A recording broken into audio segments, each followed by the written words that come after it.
I see hands raised online. If you are online and you wish to speak, please press the raise hand icon in Zoom or press *9 on your phone's keypad. And when you're called upon, please unmute and begin to speak.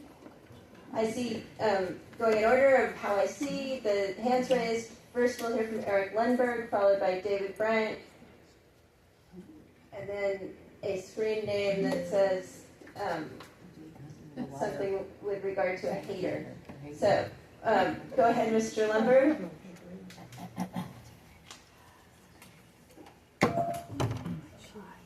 All right.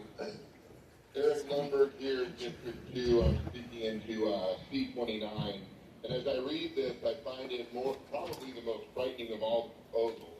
And it seems like that starting at 14 years old, this commission wants to start recruiting young people to help shape the future of our county. This raises a couple of questions that must be asked. Who do you plan on being the one to do the recruiting?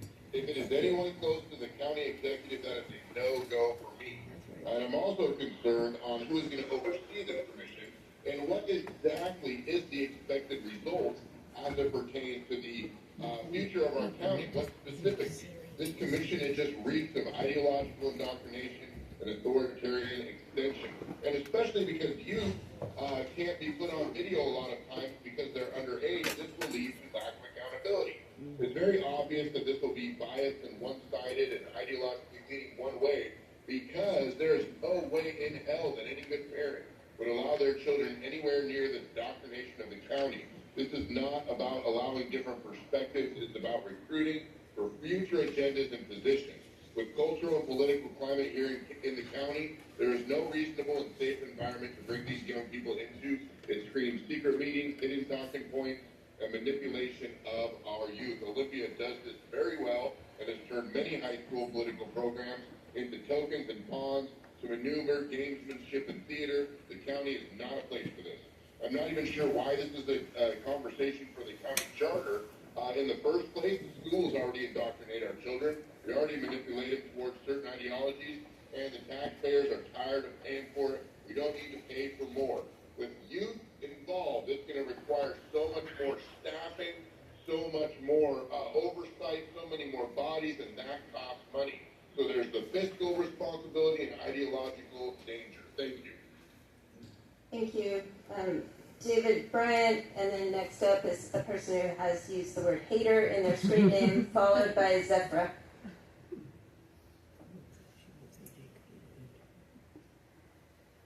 Go ahead, Mr. Bryant. When you're ready, and please state your name for the record. It looks like he's muted. If you could unmute, Mr. Bryant, your microphone is showing as muted.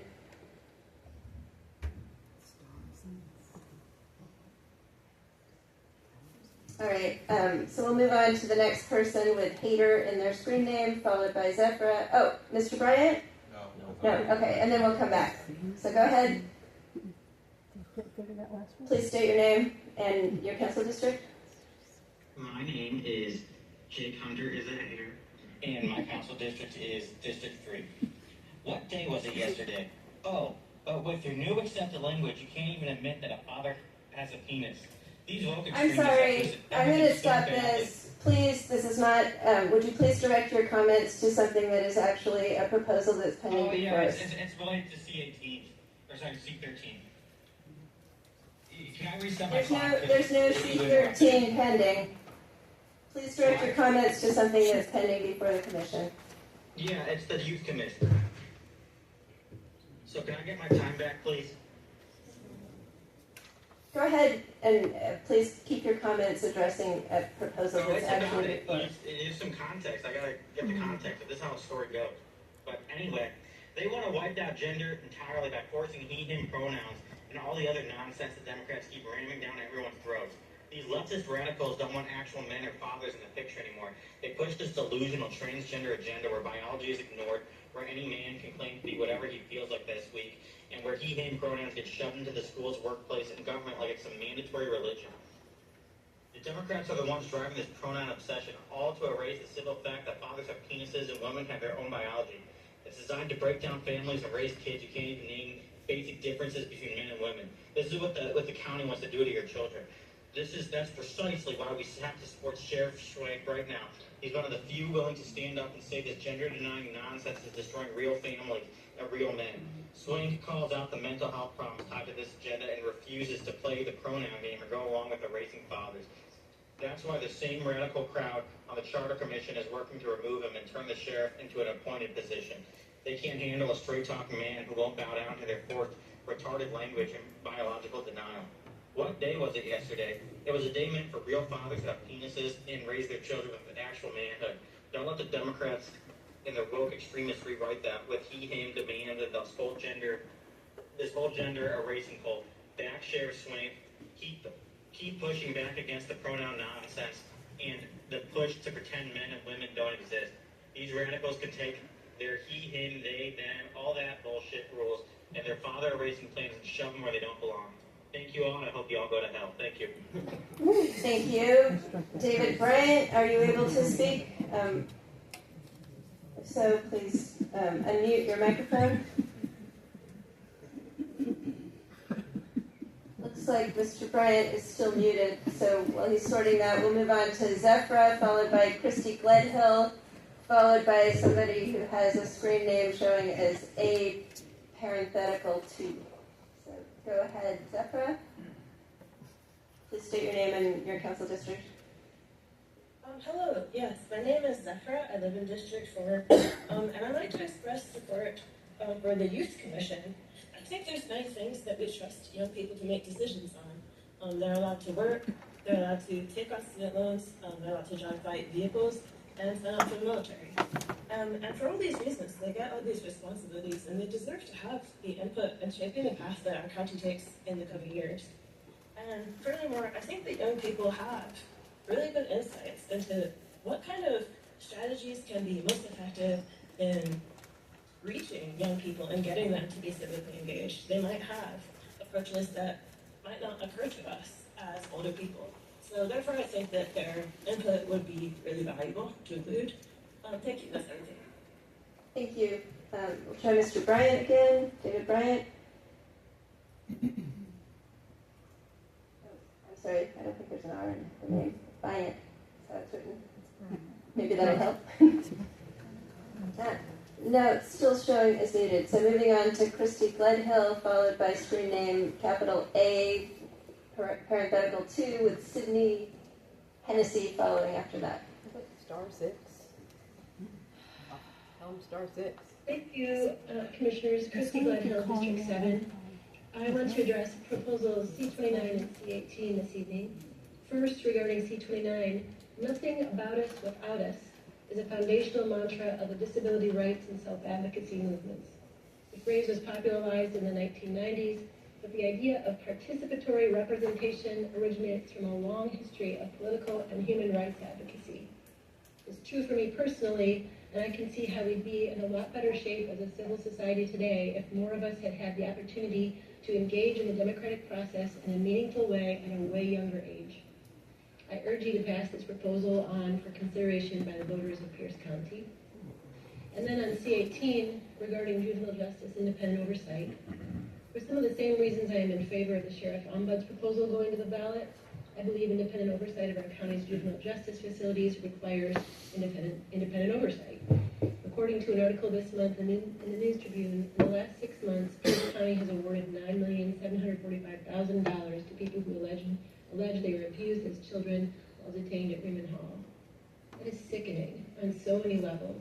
Of course, we should have had independent accountability when this abuse and neglect was happening, and we sure should put it in place now. Please resolve to put this in front of the voters also. Thank you for everything you continue to do. I hope the end of June comes soon for all of your sakes. Thank you. Thank you. David, if you're on your phone, and you can unmute by pressing star 6 on your phone to unmute, maybe that'll help.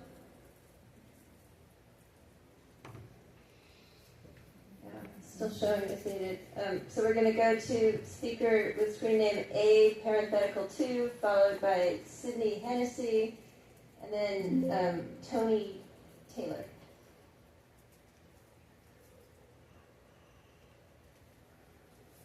go ahead and unmute speaker, screen name A. Again, if you're on your phone, you can press star 9 to star 6. I'm sorry, star 6 to unmute. No. All right. We'll move on to Sydney Hennessy.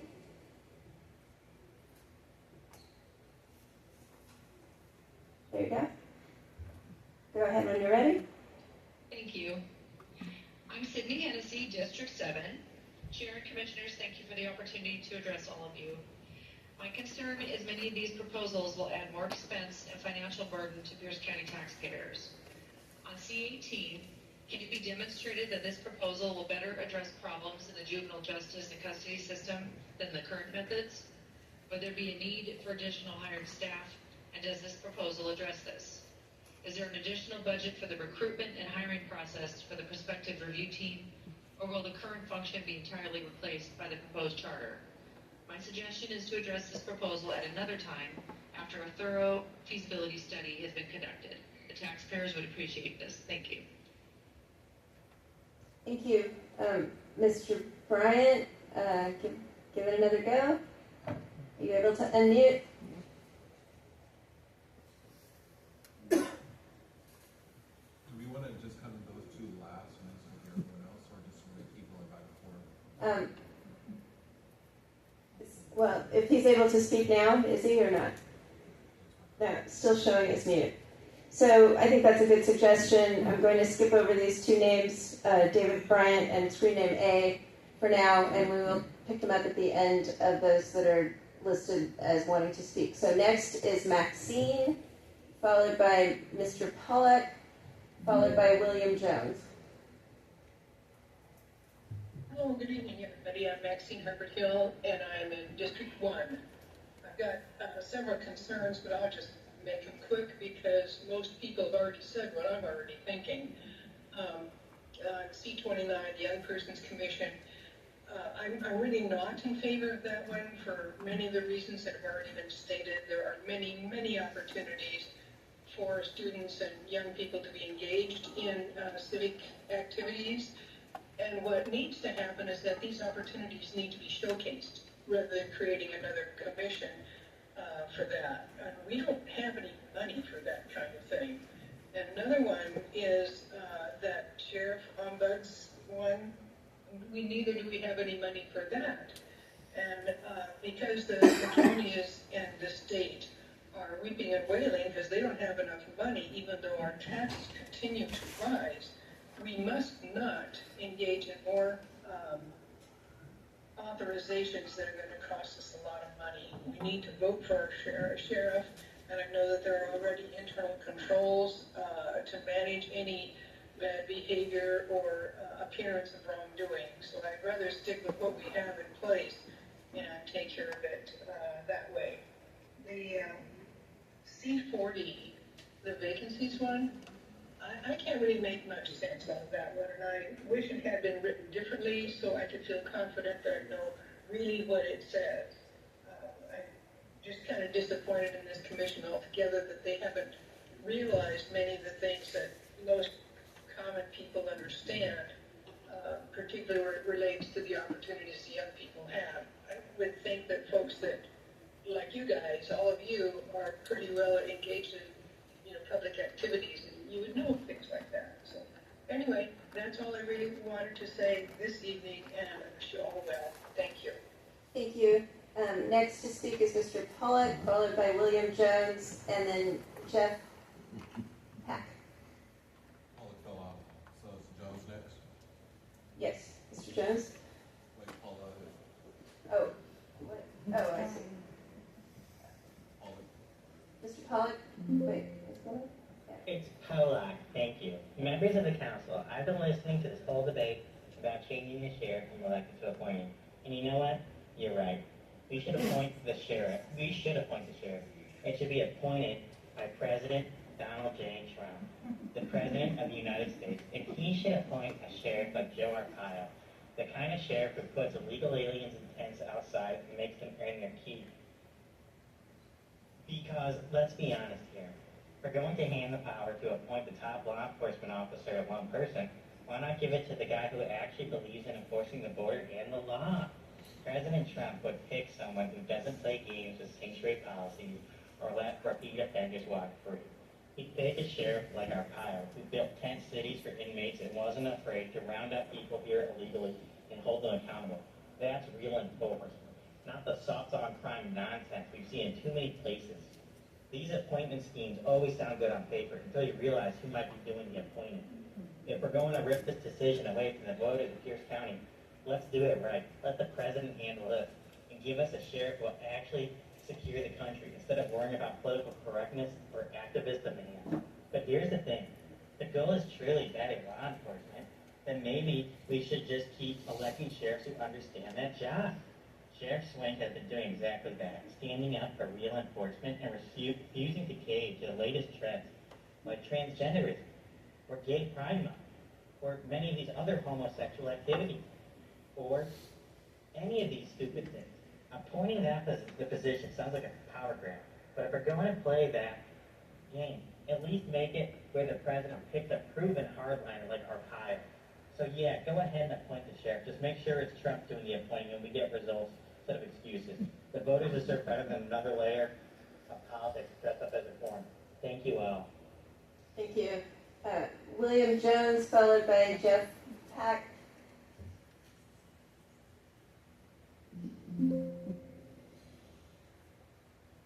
Members of the Charter Commission and Pierce County residents, what the hell is this BS? They're pushing a libtard power grab to turn our elected sheriff into an appointed one, just to boot Keith Swink out early.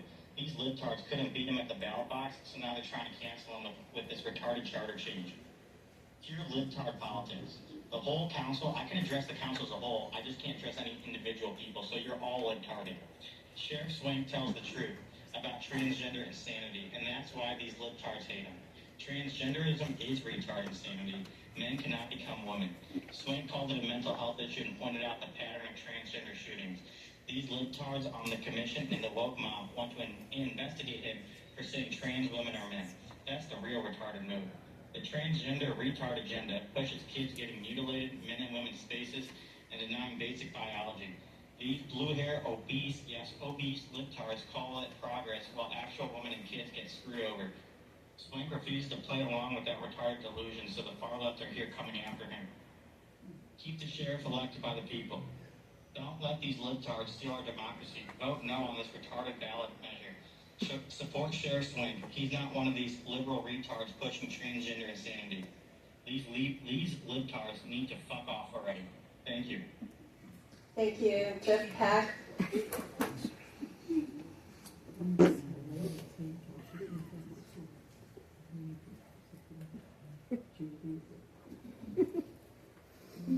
That's weird.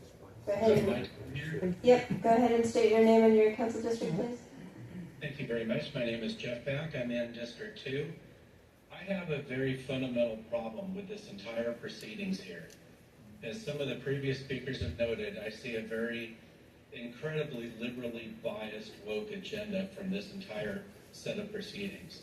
The other problem that I have as a citizen is I look at this whole deal with the appointed sheriff, and I've got to wonder, what in the hell are you people doing proposing a charter amendment to something that is blatantly unconstitutional according to our own state constitution? You can put whatever the hell it is that you want down there, but it has absolutely no legal background in any way, shape, or form. The state constitution specifically says that a sheriff has to be elected by the people. So what if he puts something down, some little bullshit amendment here? It means absolutely nothing. And I can't understand why even time is being spent on this thing at all. And then, of course, there's the ombudsman part of it, which is your own little backhanded way of basically trying to give a big FU to a current sheriff anyways, and try and curtail his activities anyways. So that's all I have to say. You folks need to wake the hell up. Goodbye. Done. Thank you. We'll turn now to try to get David Bryant back. Again, if you're on your phone, you can press *6 to unmute. I don't know why I can't remember that. I'm sorry. Go ahead and unmute on your whatever device you're using so we can hear from you.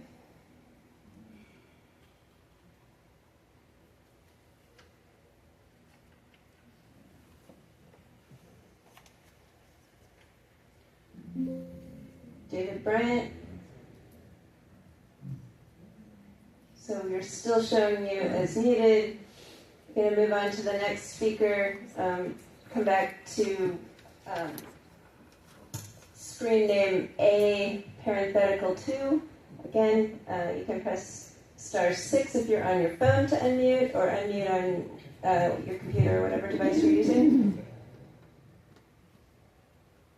Again, doesn't show as being able to speak. I see one more hand has been raised. Lori Lane.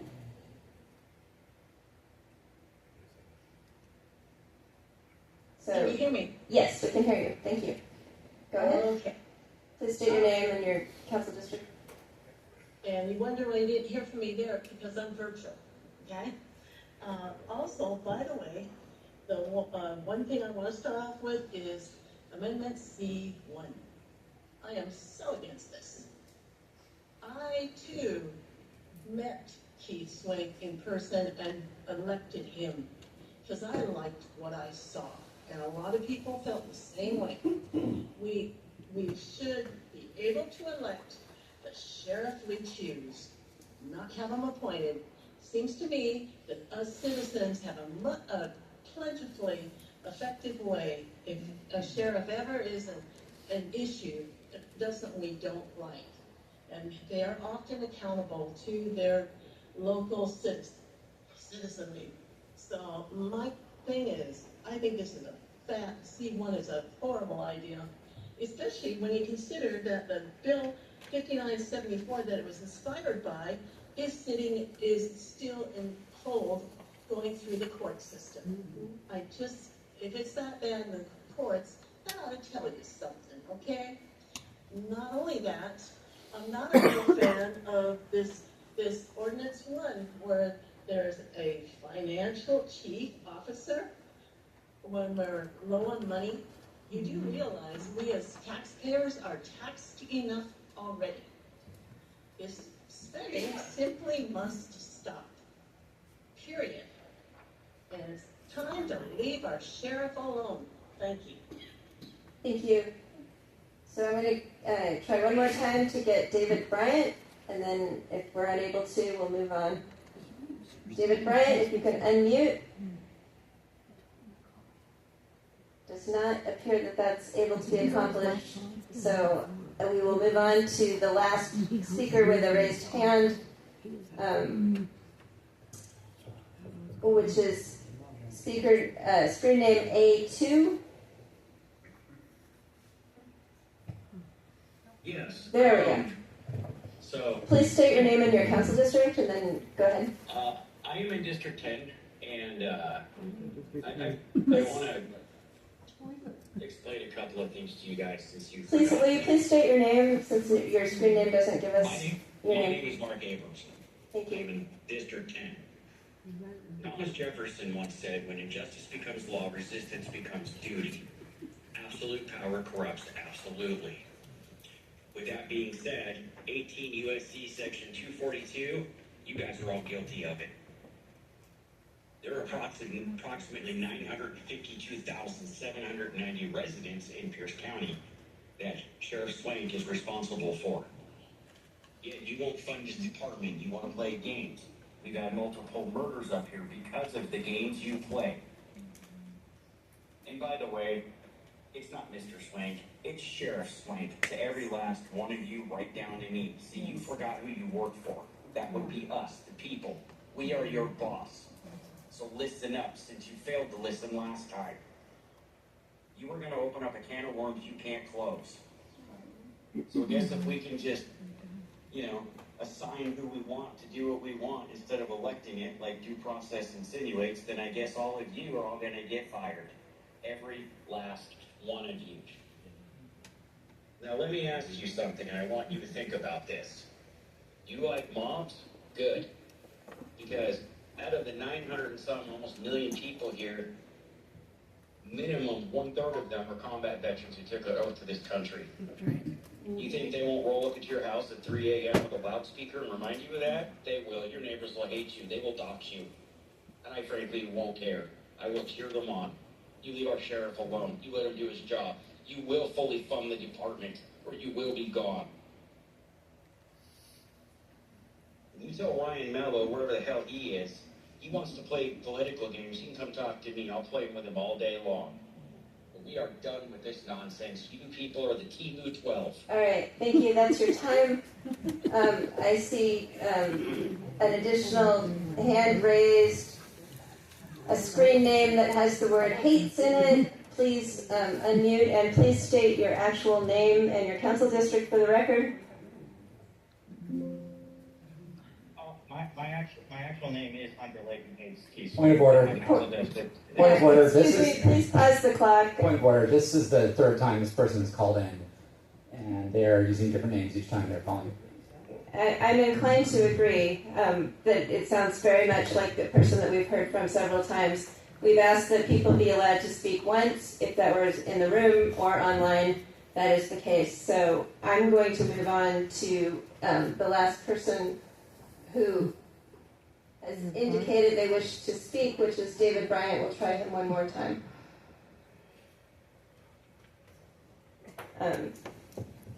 Seeing that he's unable to unmute, we're going to close public comment, and that concludes public comment for this evening. Thank you very much. I'm going to propose, if there's not an objection, that we take a 10-minute recess and then regroup. I'm sorry, I see one more hand, David Moylan, who has been online. So, Mr. Moylan, go ahead.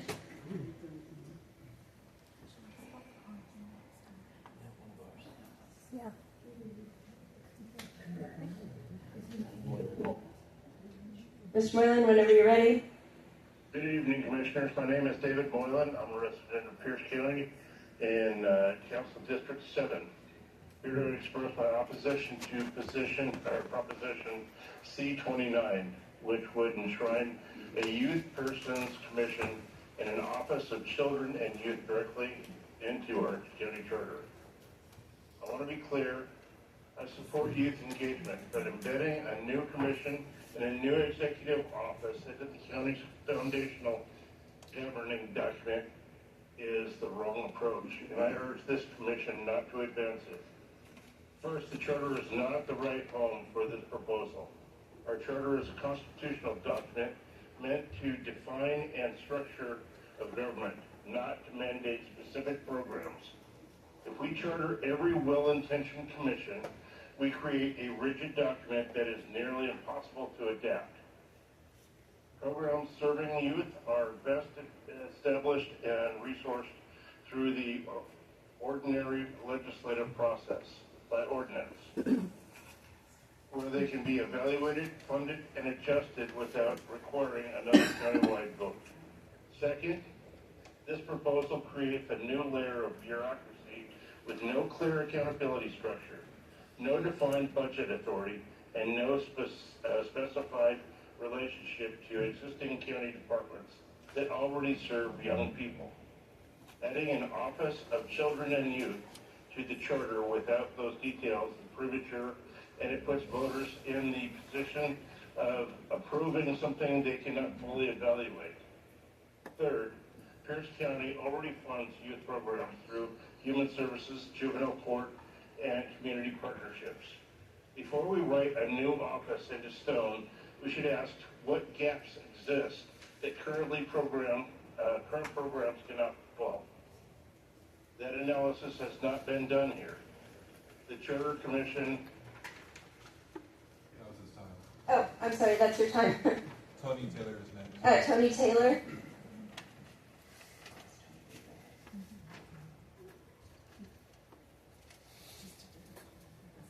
Can you all hear me? Yes, we can. Go ahead. Good evening. My name is Tony Taylor. Before I speak, I want to say something very clear. Sheriff Swank has the same First Amendment right as every other American. I support his right to express his opinions, even when I strongly disagree with them.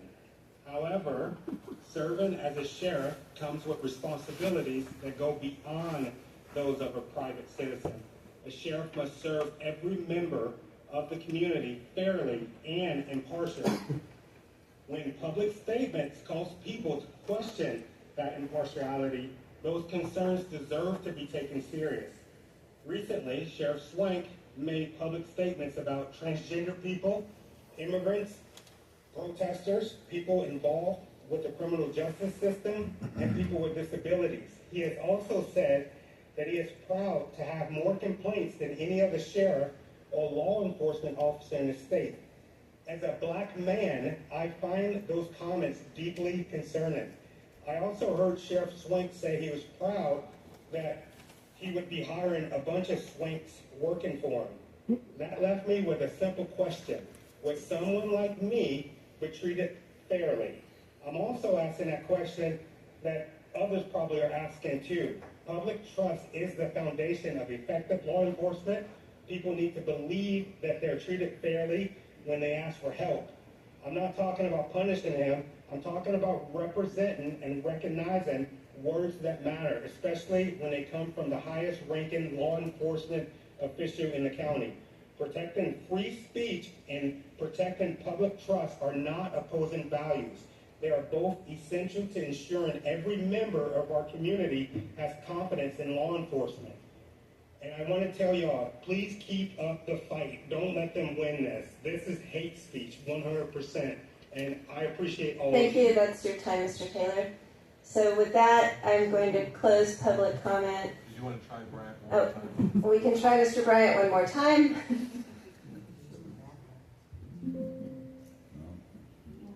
Mr. Bryant, if you can unmute, I don't see that is occurring.